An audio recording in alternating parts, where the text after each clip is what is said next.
One nice thing on Zoom I've used, if I have myself on mute, you just want to say something quickly, you can just press the space bar and say it and take your finger off the space bar and you're muted again without clicking back and forth. Oh, I didn't know that.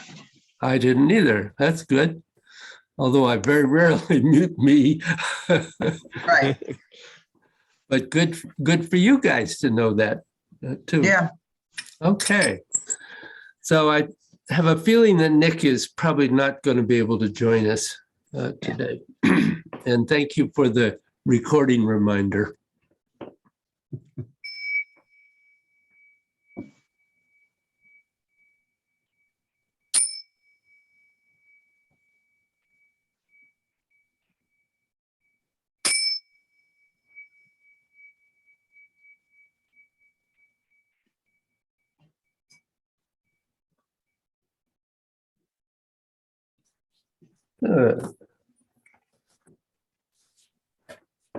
So questions?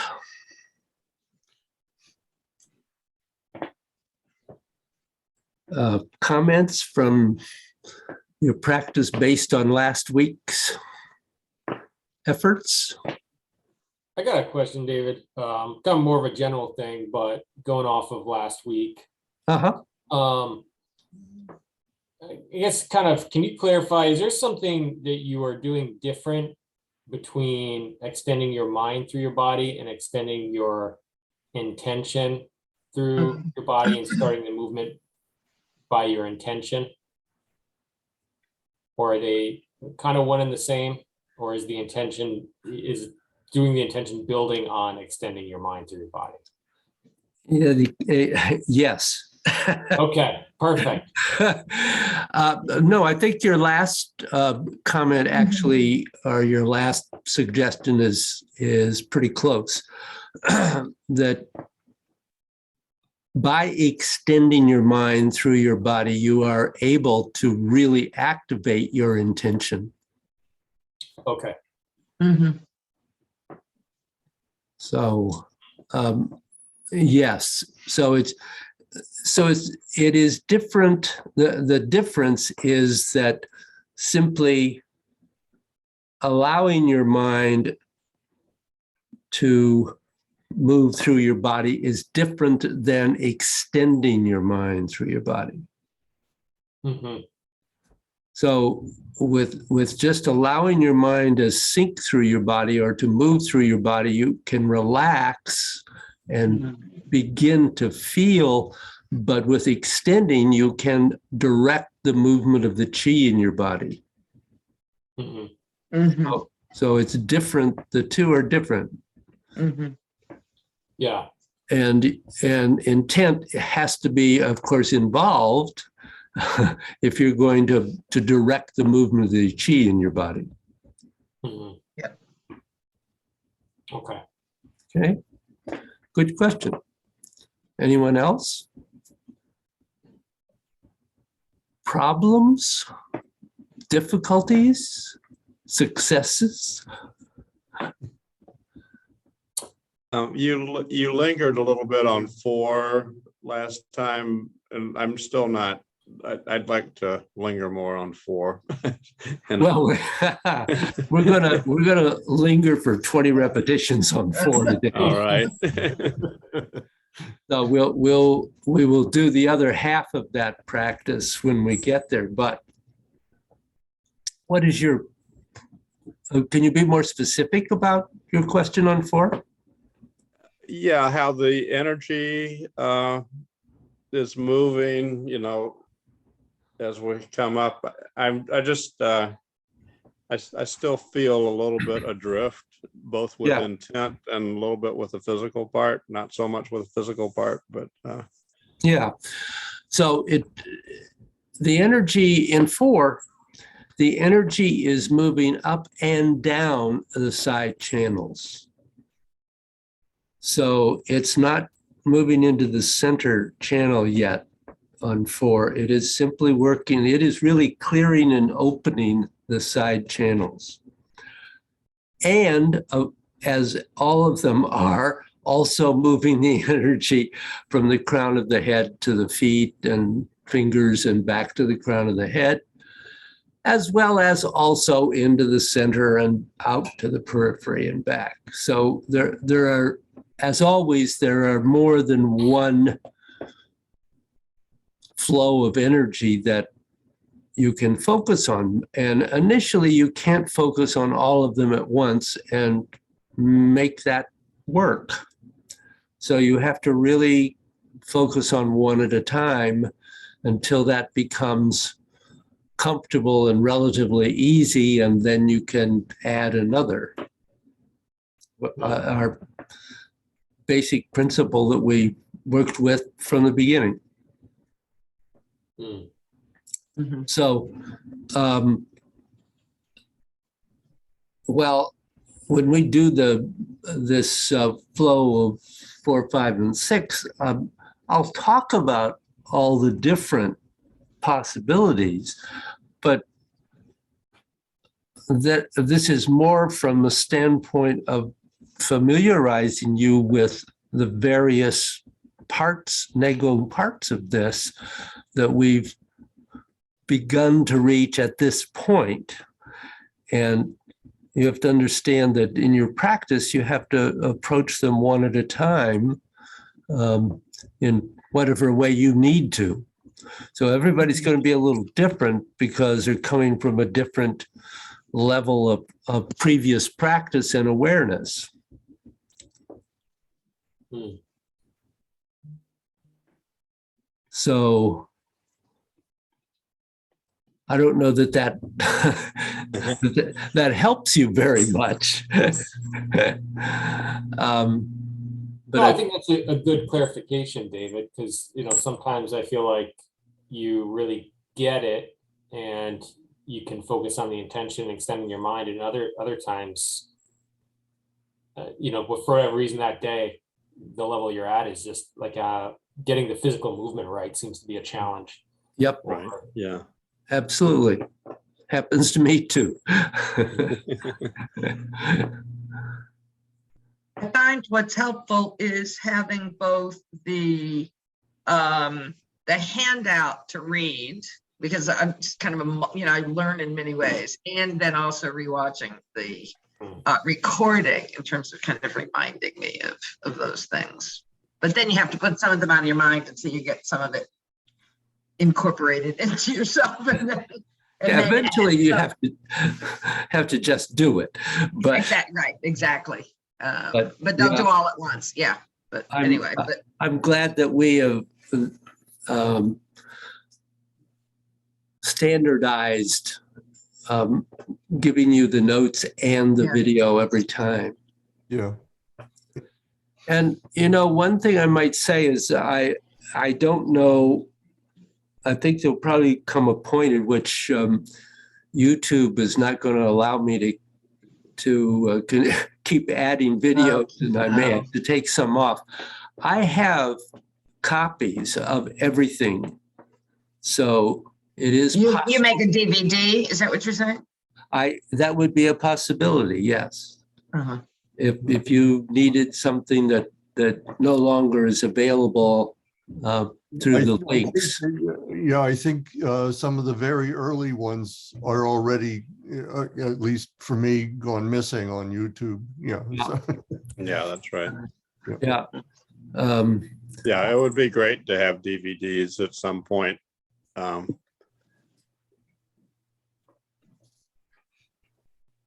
will keep that in mind. If you feel that, if anyone feels that they particularly need that, let me know. I just, what I'm saying is I won't put the effort into that until someone indicates that they need that. Sure. Just I have enough on my plate at the moment. Understood. Yeah. Bill Nagel, anything for you? No, not really, but I think last week's session, and assuming and hoping this week's, remind me a little bit of the Tai Chi classes where we got X far into whatever form we were working on, and then you dragged us back to some basics, and that was always helpful. Hmm. Yeah, this feels very much the same, last week did at least. Yep. I think I like this particular practice because I think it really clarifies what we're trying to work on at the moment. Yep. Believe me, this is not the end. There is a great deal beyond this, but which is why I say, try not to fall behind, because this is not a beginning practice. This is the beginning of a practice, but it's not a beginner practice.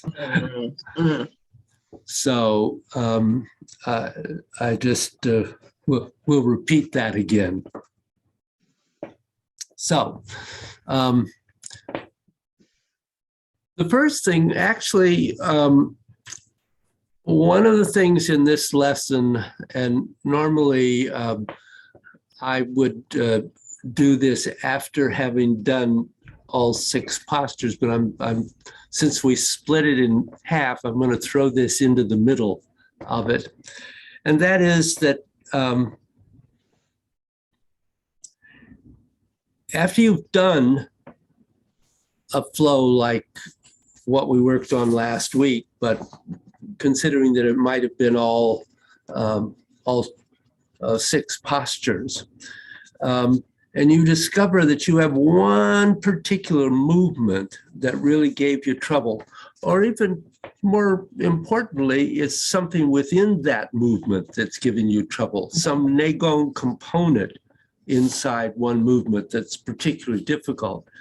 Then before you go into your flow, what you would do would be to do that movement maybe 10 times or 20 times, depending on how much time you have, so that your body is geared up by actually working on that area, so that when you come to it in the flow, you're able to perhaps do it better. So what I'd like you to do is to start today by thinking for a moment about what posture or element of a posture is giving you trouble. And then I'd like you to do 10 repetitions of it. Okay. So you have to stand up. You want us to do that right now? Yeah, now.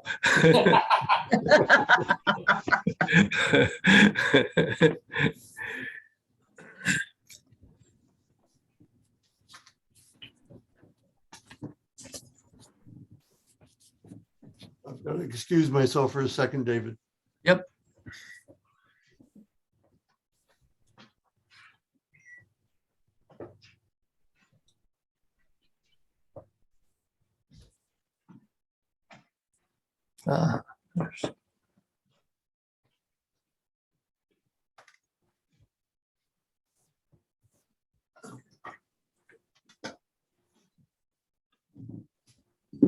So before you jump into it, stand for a moment and Sure. let yourself settle.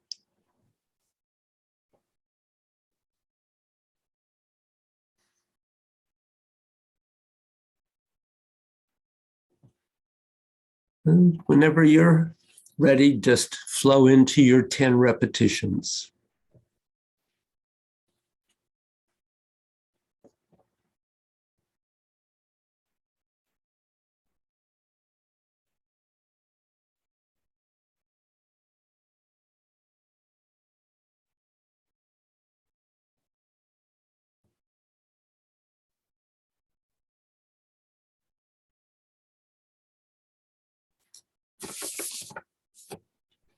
So everybody has one movement that they find particularly difficult, or one movement where they have found getting the Negung elements to happen is difficult.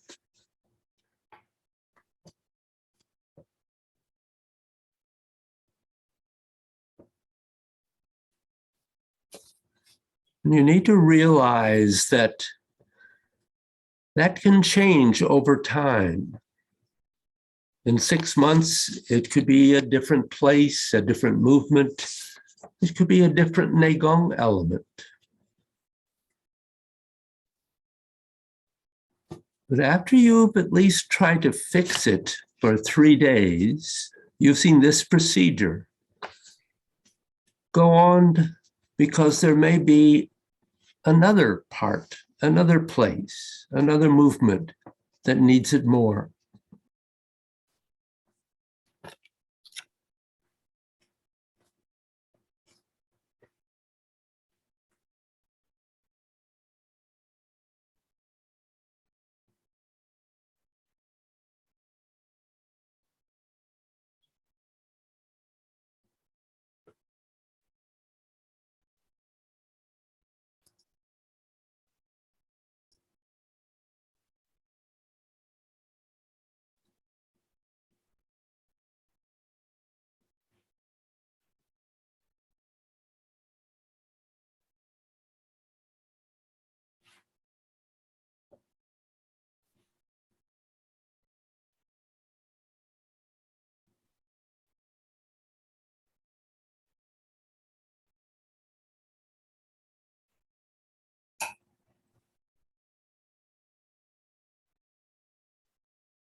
When you finish, just stand.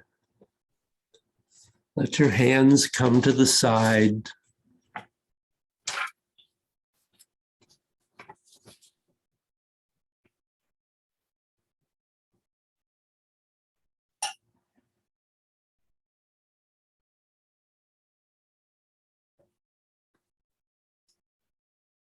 Let your breath and your mind become easy.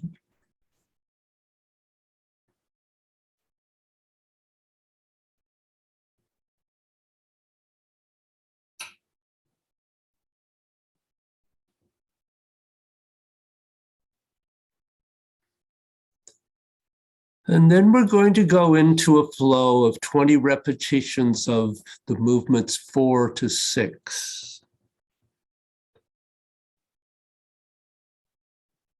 Get your mind inside your body.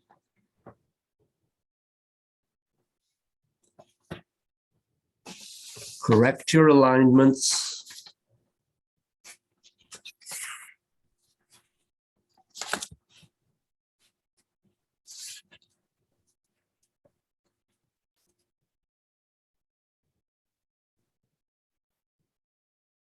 And then go into movement 4.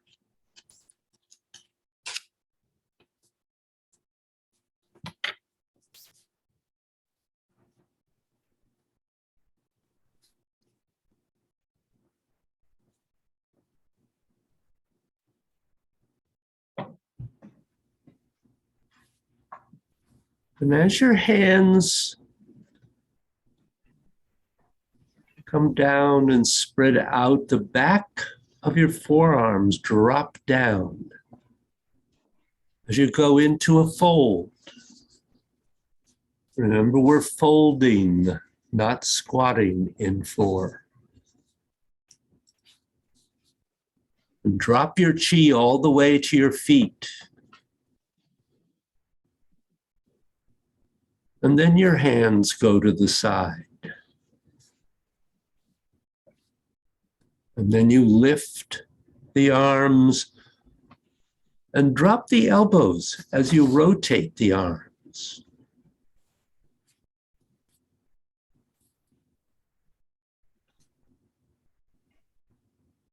And as you go down, let the energy go down your body.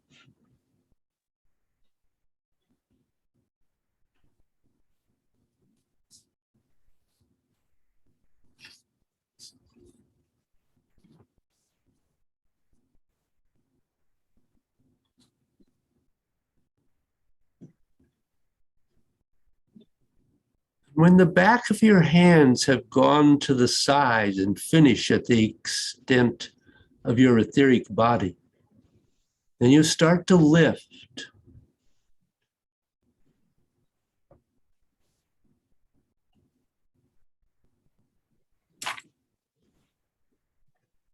And you lift the chi of the etheric body.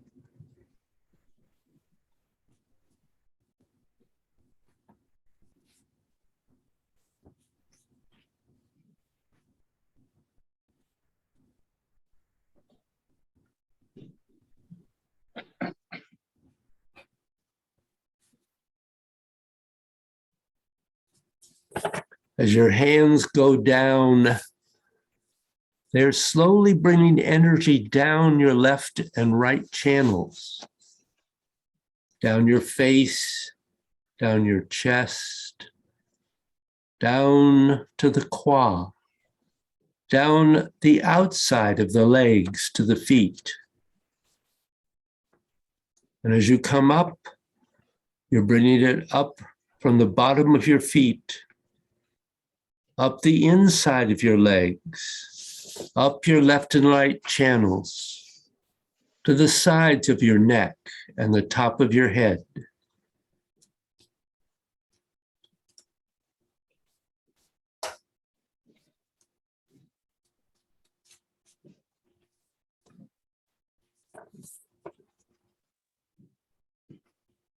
So when you're rising, you're moving energy up your left and right channels.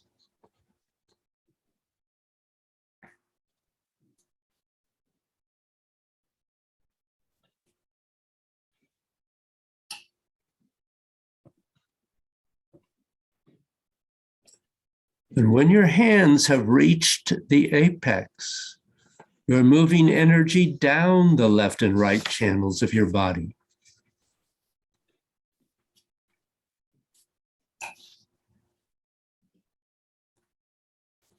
So what you're doing is effectively clearing the left and right channels, which is preparing you for the next movement when you're going to have to move the energy from your left and right channels into your central channel.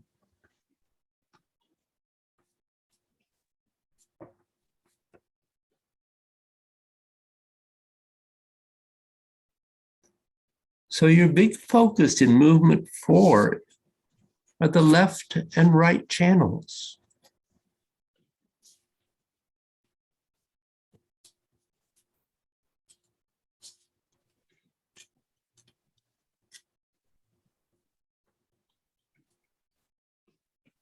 Now, when you get near the bottom is where it gets hard to have your breath really smooth because of the folding of your legs. Sinking down is actually putting pressure on your diaphragm.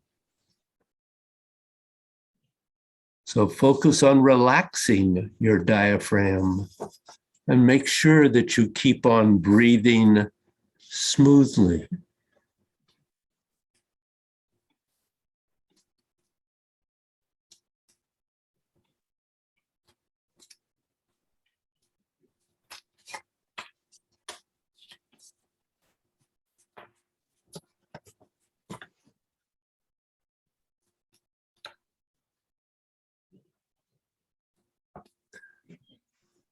Bill Nagel, you're doing 2, not 4.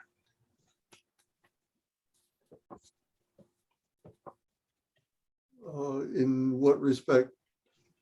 The movement. Okay.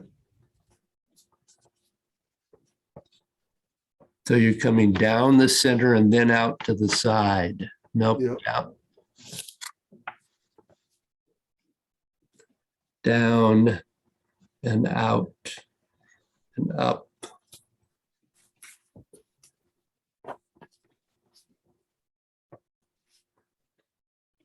Remember, when your hands go to the sides, you're pushing your etheric body with the back of your hands. And when you feel that you've gone to the extent of your etheric body, which can also be more about your legs, now you're going to lift it up your etheric body, up your torso to the top of your head.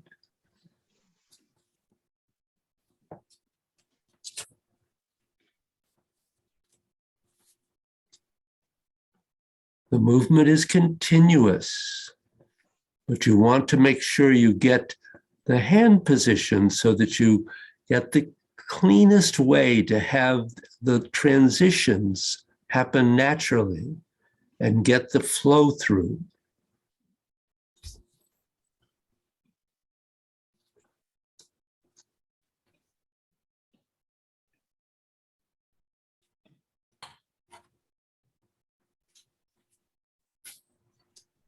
And now focus on if you're bringing energy down your left and right channels, expanding it out to the sides, and then bringing it up your left and right channels.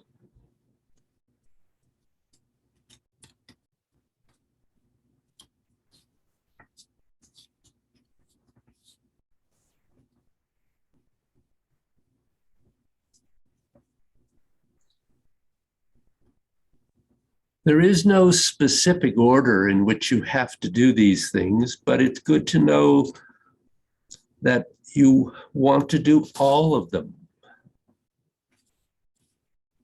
And when you feel that you can do it with your etheric body, just continue to do that. But now bring it inside your body, up the inside of your legs, up your left and right channels, and your torso, up your neck to the crown of your head.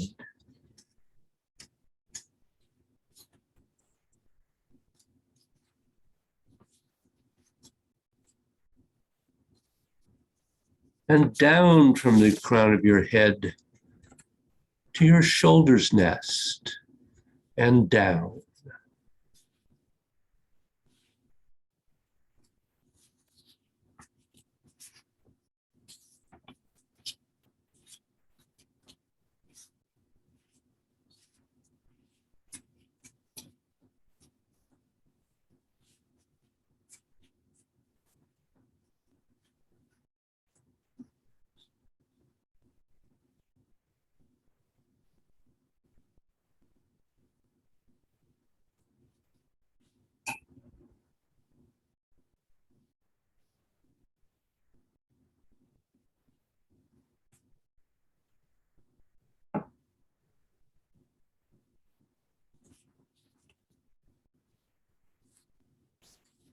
And when you complete your 20 repetitions, transition into movement 5.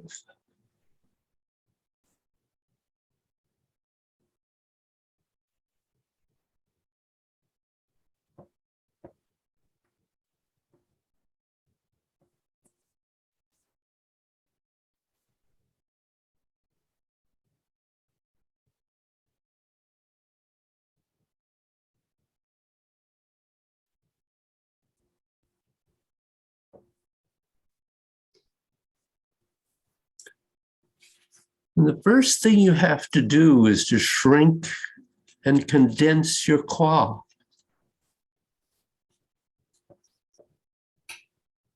And then continue with the movements of movement 5. Still follow all the principles.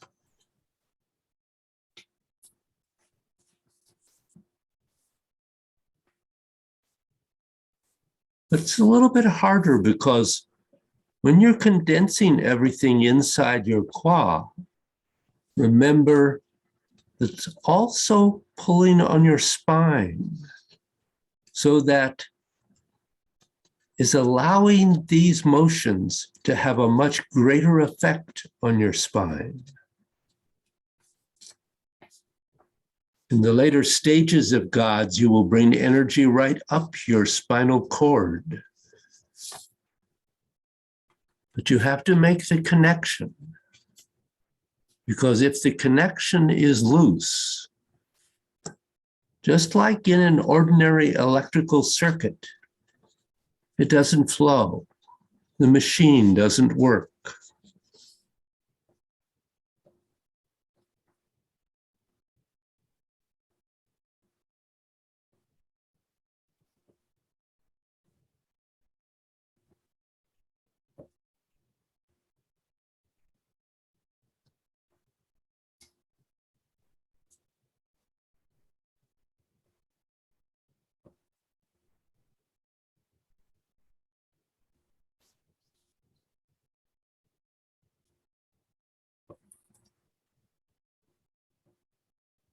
Now let your chi flow down your left and right channels. And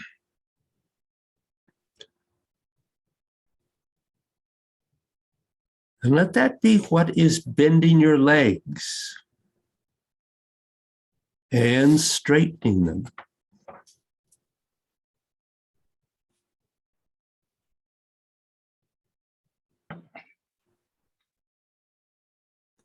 And remember, your legs are only bending and straightening as much as your qua is closing and opening. So it isn't that much. Might only be doing an inch or two.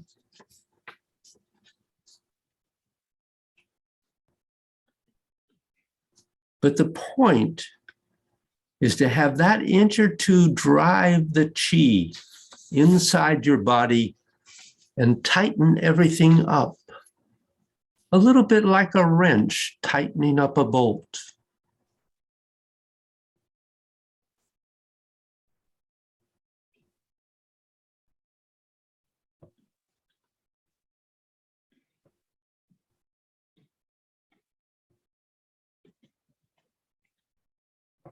Ideally, your wrists are crossing.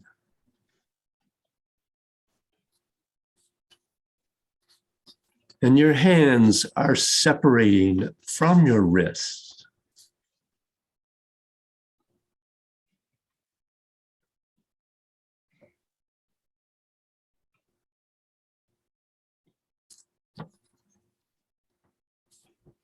At this stage of the game, for sure, you want to see if you can change the focus from your breathing causing your arms to move to the motion of your arms is moving your diaphragm and causing your breath to happen.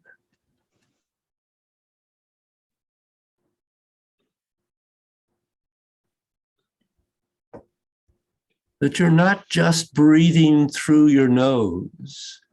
Your arm movements are moving your diaphragm and causing the breath to go in and out of your nose.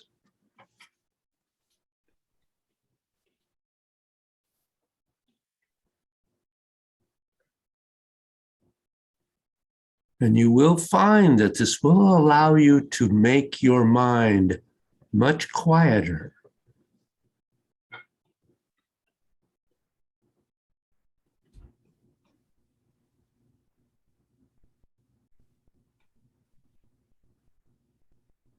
And you want to make sure that when you do this, you don't puff out your chest.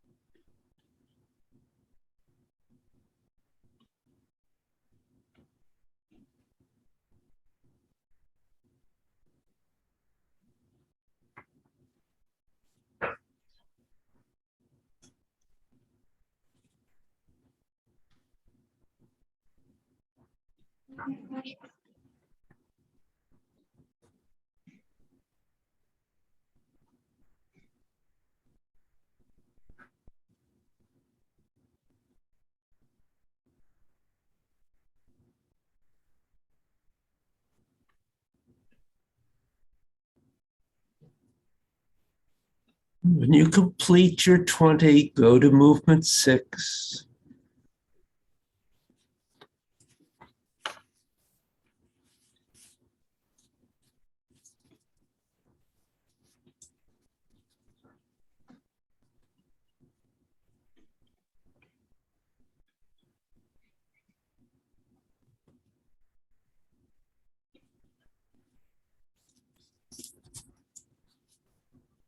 Remember, everything is still the same in number 6 as it was in 5.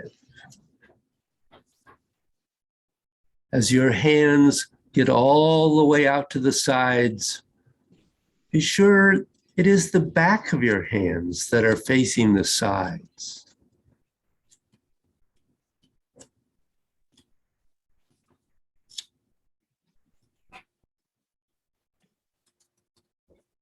Yes, your arms are twisting a bit, but the back of your hands are out and your fingertips are facing the floor when you reach the end of your sideways movement.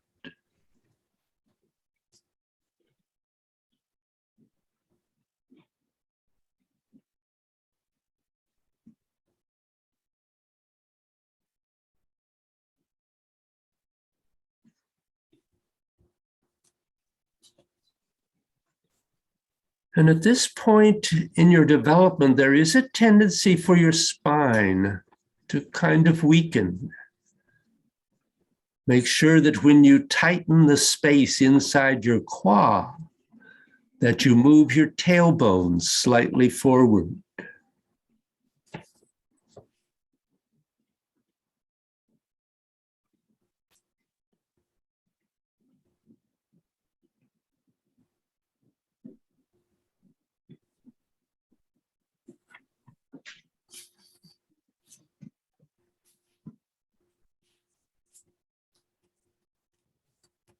Be aware when you're doing 20 of each movement that, especially if you're getting tired after number 10 or so, to just do what you can do to finish each one.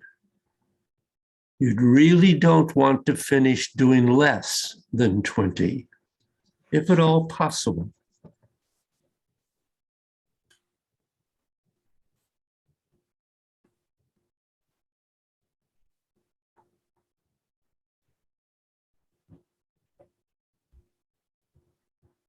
Really try to feel if your movements are having you get a sense of something internally moving inside your body, through your hips and down to your feet.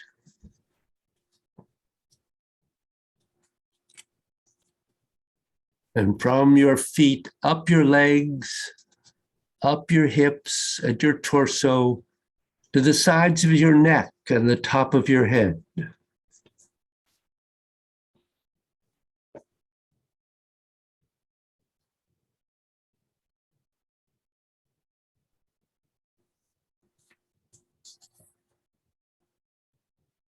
What you're looking for now is something that is very subtle, but is a concrete sensation.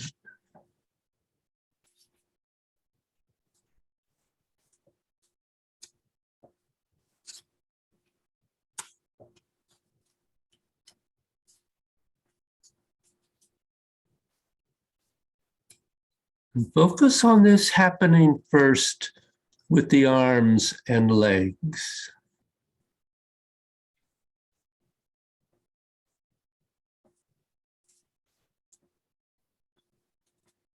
And when you think you're beginning to get a handle on that, start focusing on it happening in your entire abdominal area, from the tailbone to the top of your head.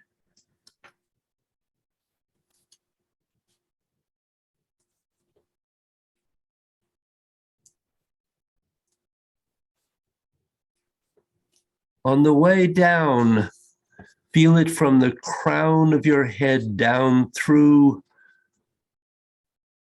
down the front of your body, through your chest, to the bottom of your pelvis and all the way to the bottom. And from your feet, after you've gone to the side, feel it rising all the way through your legs and torso to the crown of your head.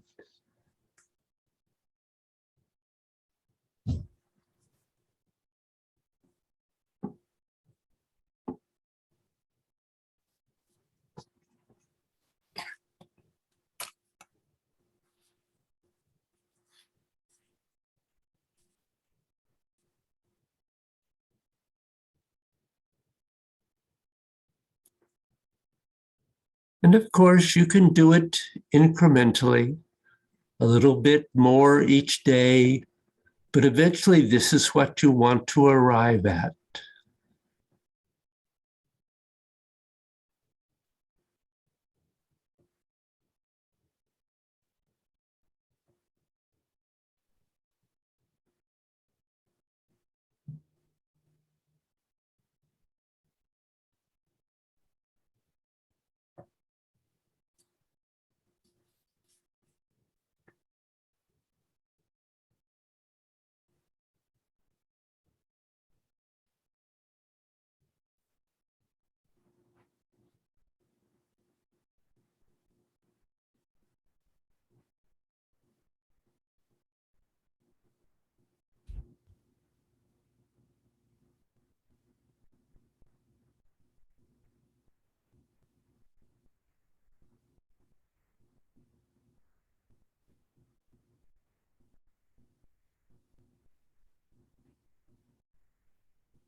And when you complete, just stand and hold your hands at the dantian and feel that connection.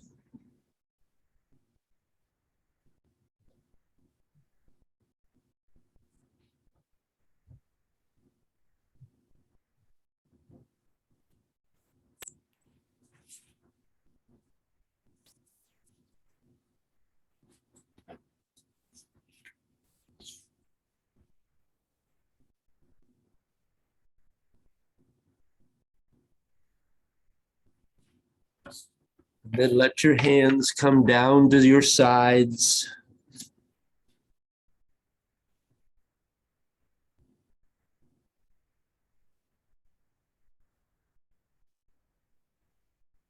And let your breath and your mind become easy.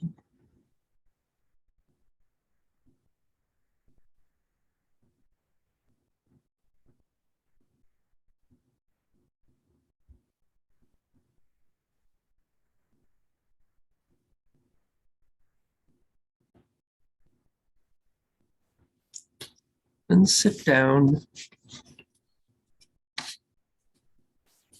Take a rest.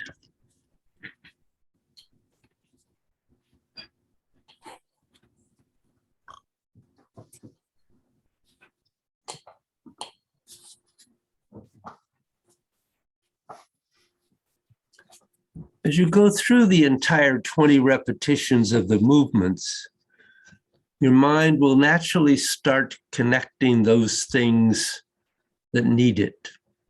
And all you have to do is set up the system to do it, and it will. You have to know what's messed up in order to know which one you need to improve. So that practice that we did at the very beginning can be very helpful. So for over 3,000 years, it has been found that 20 repetitions are the premium number to do.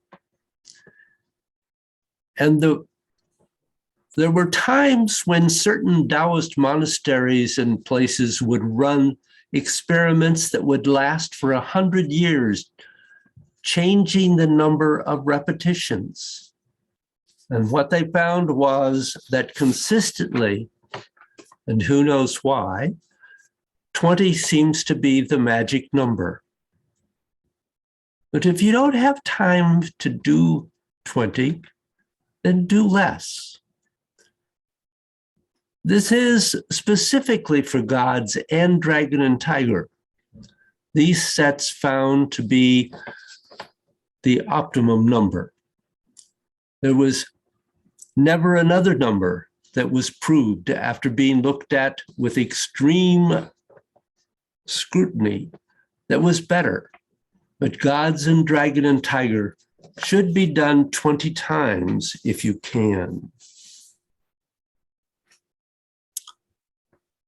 So, questions? What did you feel? What did you not feel? For me, the idea when you were saying, have the movement of your arms, start moving your Dantian, not your Dantian, Diaphragm. moving your breath, diaphragm. That really helped a lot. That it made it. At least for a little while, I was in a slight zone where I didn't need to think about the breath so much. And my breath definitely slowed naturally with that, without forcing it to slow. So that was for me, that was a real good one. Good. Good.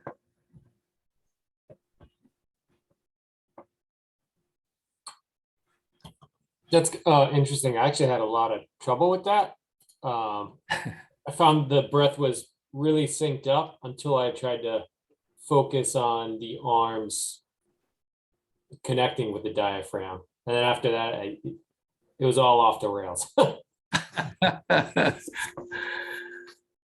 Yeah, well, it just points out that every method doesn't work for everybody. Hmm. And if it doesn't work for you, then let it go. Mhm. And try it again 6 months down the road. Who knows? Sure, right. I felt that because the practice I did where I'd been having trouble was, number one, making sure that my hands were staying on my side channels. That by the time I finished 4, I could really feel my side channels. They really had a workout. I mean, I could really feel that. And about that period of time, I also could really feel the flow of saliva. I could just kind of really feel an energy in my body. Yeah. I also felt challenged in number 6 with my hand position, and I don't know why. Like as soon as you said, make sure your fingers are facing down, I was like, oh, what am I doing? Am I doing it right or wrong? So I kind of got 2 in my head at that point, which I never had trouble with before. So yeah, you have to review that. But yeah, it's just after your hands leave the Dantian, they just have to in fact, it's very similar to what you just were doing in 4, is that the back of the hands go out and the fingertips go down, and then you can.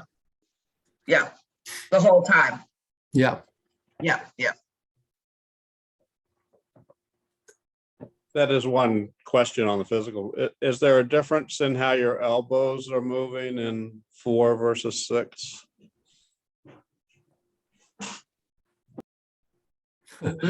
I thought about that, Bill. That's a good question. Let me think about that.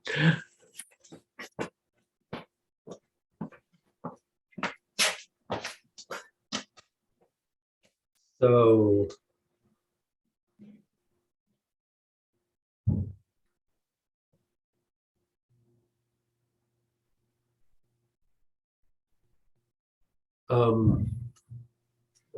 six. It's different because the top of that arc is different because you're coming into the central channel Mhm. But the principle of keeping the elbows down as much as possible is still the same.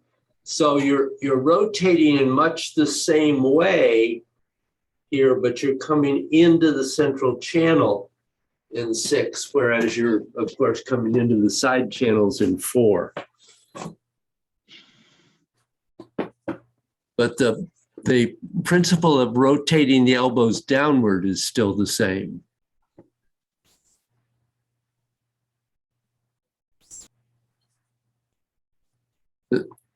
Did you understand that, Bill?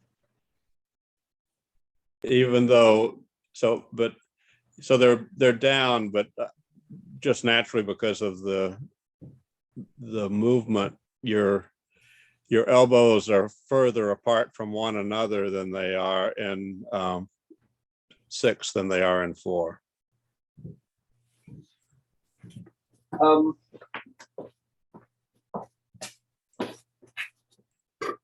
Well, in 4, you're making a definite effort to get the elbows when you come in to the side channel.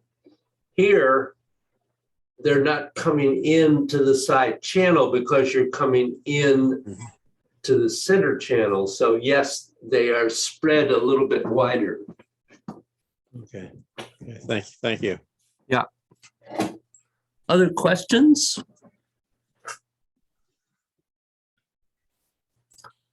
When your hands separate at the bottom of 4 and 6, and you're dropping the energy down the outside of the legs and feeling the extent of your etheric body, are you still sinking at that point, or have you started to rise?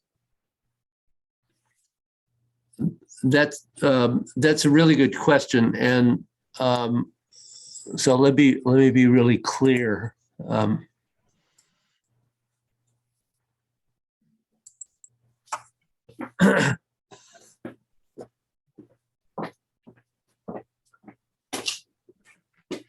So in 4, you are bending, you're sinking down to here, and then you start to rise as you go to the side. Okay. And you're rising all the way up. And then all the way down, starting to rise and up. In 6, you're going down to the dantian, and then you're very similar, starting to rise. As the hands come up. Yeah. So you're coming down through the center channel. You spread into the left and extend to the extent of your etheric body, and come up the left and right channels, come into the center and down. So Okay. basically the transition points are very similar, yes. Okay. Yeah. But one problem that I have is I think when I'm rising out in 6 out of the C curve, Yeah. I come out of the C curve a lot faster than I should. It's not a gradual thing until I get to the top.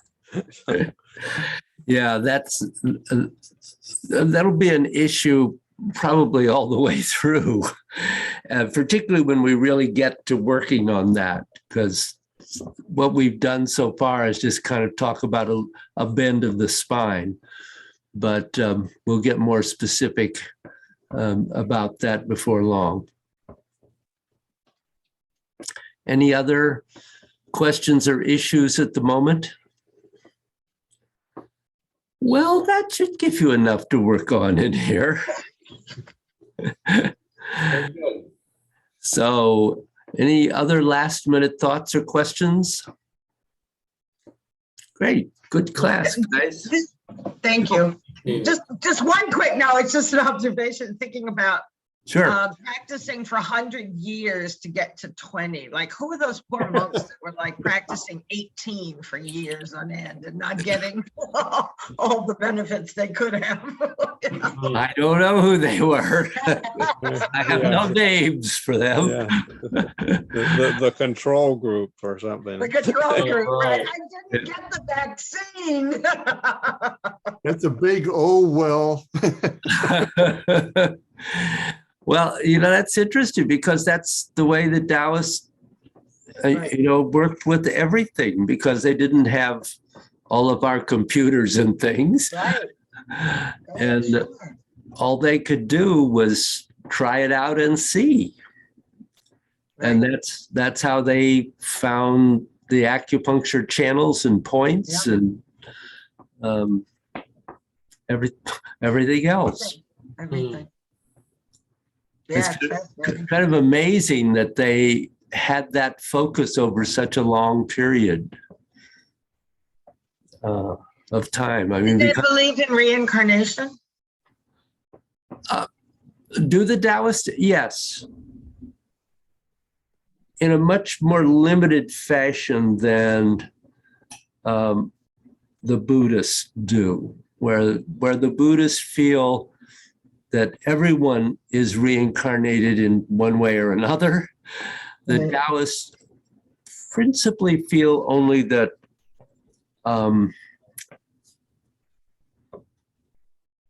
I'll use contemporary words, enlightened sages reincarnate.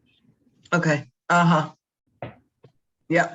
Yeah. It doesn't mean that other energies are lost. They simply are recycled, I guess we could say. Right.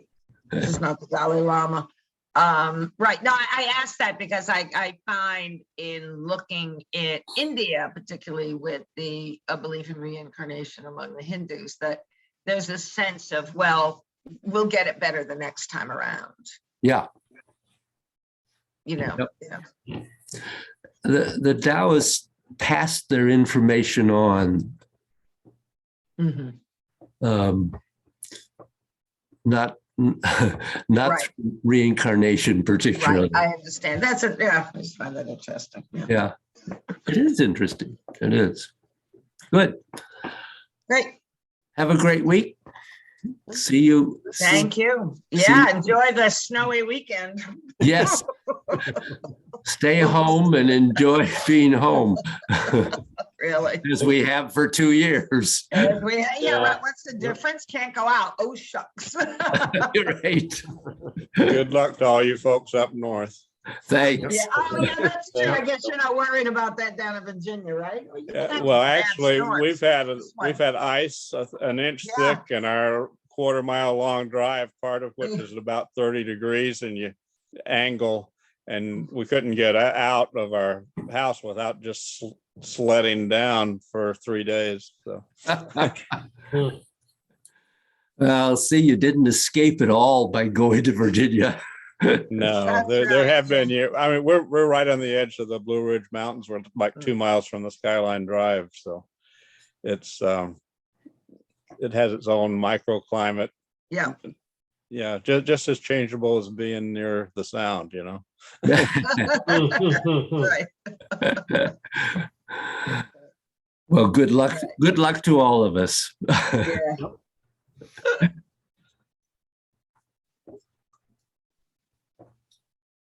Adam, you working this weekend? No, I'm actually taking a long weekend. I'm going up to Stowe in Vermont to go skiing. So All right. You have to. So depending on whether it's the European or the American track that it takes, maybe you'll get a lot of snow. Maybe fingers crossed. Fingers crossed. there Um, must be a lot of snow. up there. I hope you're going up early. yeah, so we're actually headed up Friday morning. So Oh, good. we should be there and able to hunker down on the slopes. Right. Yeah. But yeah. Well, I hope you have a lot of fun. Thank you. It'll be a good time. I'm a little concerned about my staff. They've already been, pumping me what happens if there's a blizzard Saturday morning. I told them, Well, the expectation is you come to work, so Right. you need to get a hotel Friday night, that's what Right. you gotta do, you know. Yeah. Say, you are an essential worker, Yep. so we'll see, but it should be fun. It'll be a good little getaway. Good. So where are we with your form, you guys? There's a good question. Yeah. I don't know. I've mostly been focusing on God's in my practice. So aside from quick little snippets of doing the form while waiting for water to boil, I haven't been doing much like focused work on it. I like that practice. You've shared that with us before. Yeah, I'm the same way. I mean, part of it is just, understanding my physical limitations right now, wanting to really focus on the gods and not kind of expend it, I guess, if you will, on the flow. Yeah. Which is harder to do with this problem of my knees. I find it, because standing on both knees is better than standing on one. So also, right, it hurts more to do the flow. So I've really not done it in quite a while. My closest relationship to it has been watching Adam do it occasionally. But I find it challenging to really just have the time and ability to focus a lot on both. Yeah. And I do feel like I'm really clear I don't want to get behind in gods. Yeah. I think that's, not good. Like if I can't make a class, I really watch the video. This week I watched it a few times looking for very specific things just to go over. Yeah, I don't want to get behind because then you just, then you lose everything else. Yeah. And that's, I think, the right approach for the two of you to not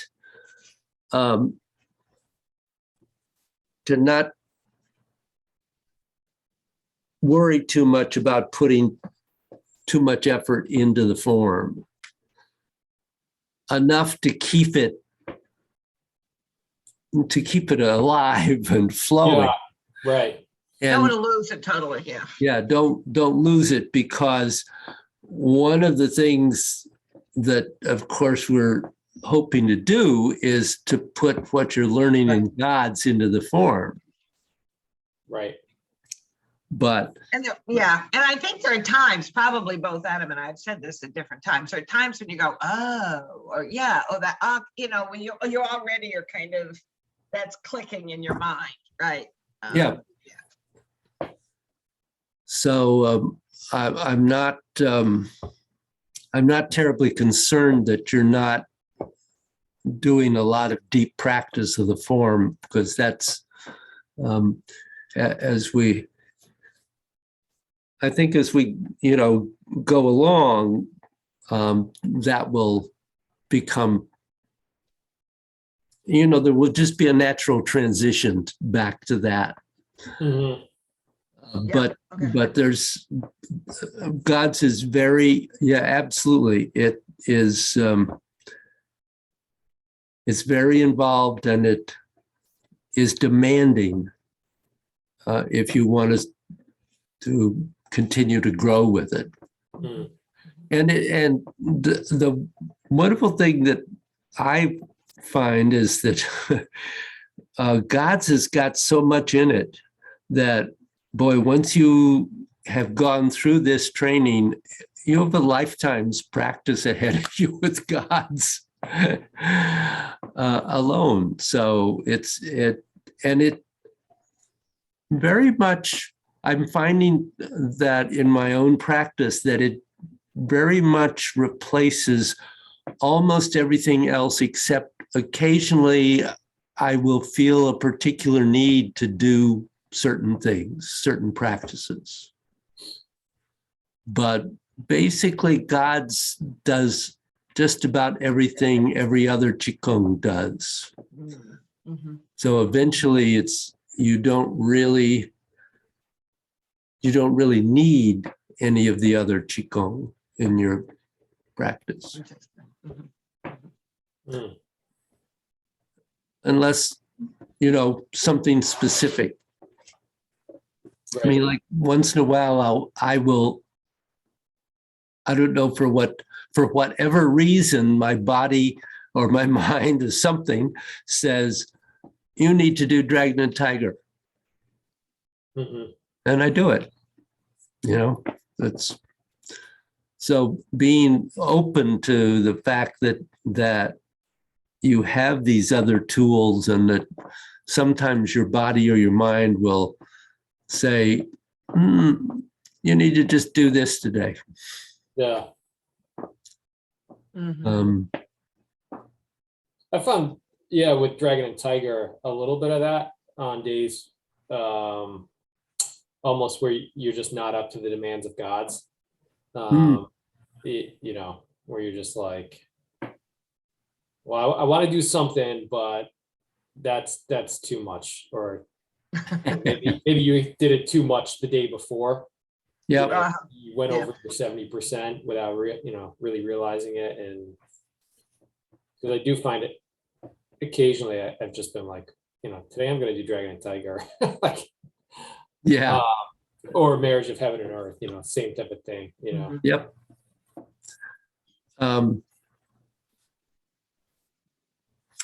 I noticed that you did movement 3.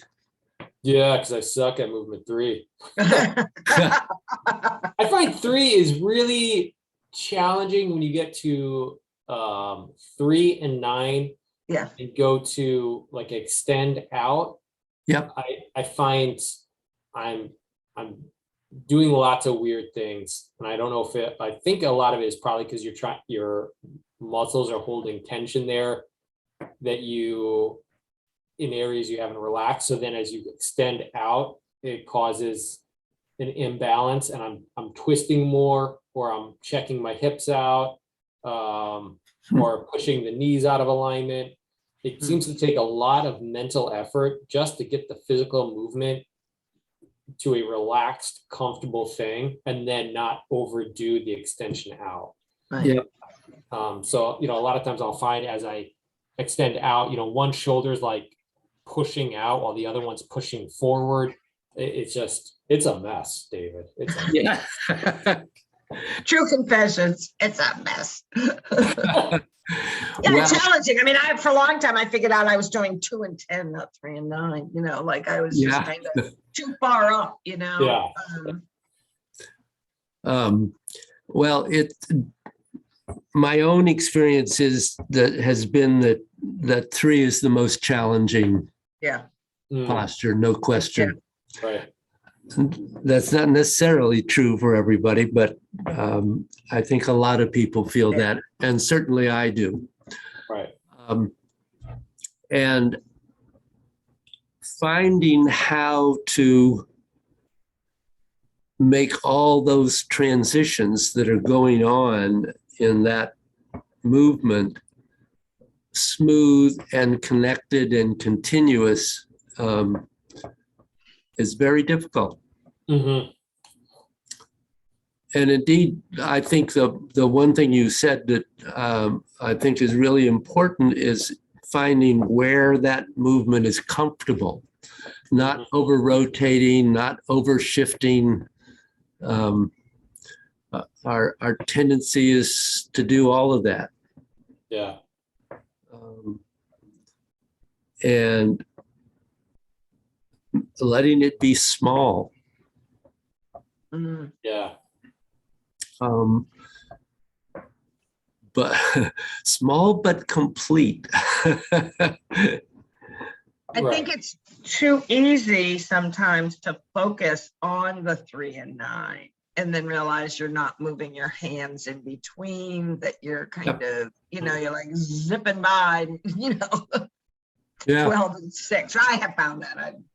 absolutely. Yeah. No, it's finding how you get that continuous Yeah. movement so that they are constantly moving.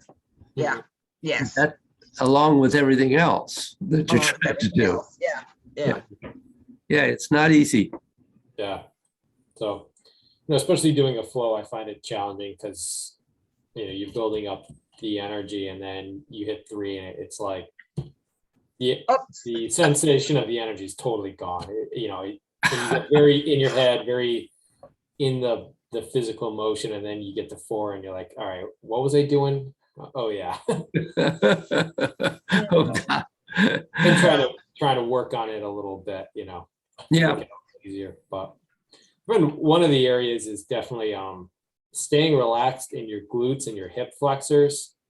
I find that's a spot that the tension sneaks in without realizing it. And then if you have that tension in your hip flexors, it really pulls on your hips and your spine and diminishes what you can do with your quad. So yeah, and leads to, I think, tightness in the lower back. right. Yeah, no, you want to avoid that. So been working on that. Yeah, nope, that's good. Well, any other questions you'd like to pose at the moment? No, not for today. Okay, No, and I do feel that what's helpful is, as I said before, I mean, just, well, going back to Gods, is that having the handouts and having the recording, if I have a question, I feel like the answer is probably there.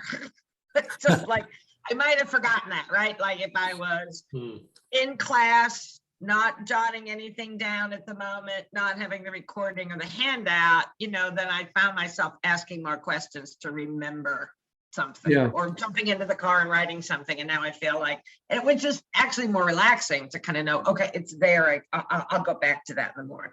Yep. Yep, Yeah. absolutely. Yeah.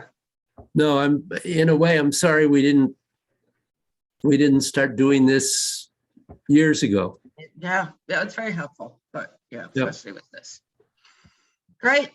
Okay, thank you. All right, Thanks, everybody. David.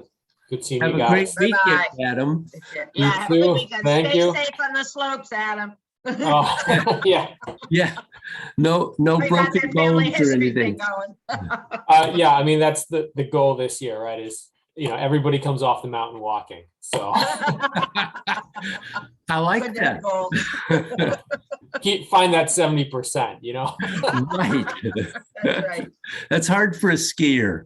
It is. It's kind of let yourself go. We'll have All fun. right. All right, See guys. you next week, guys. Take care. Bye. Bye.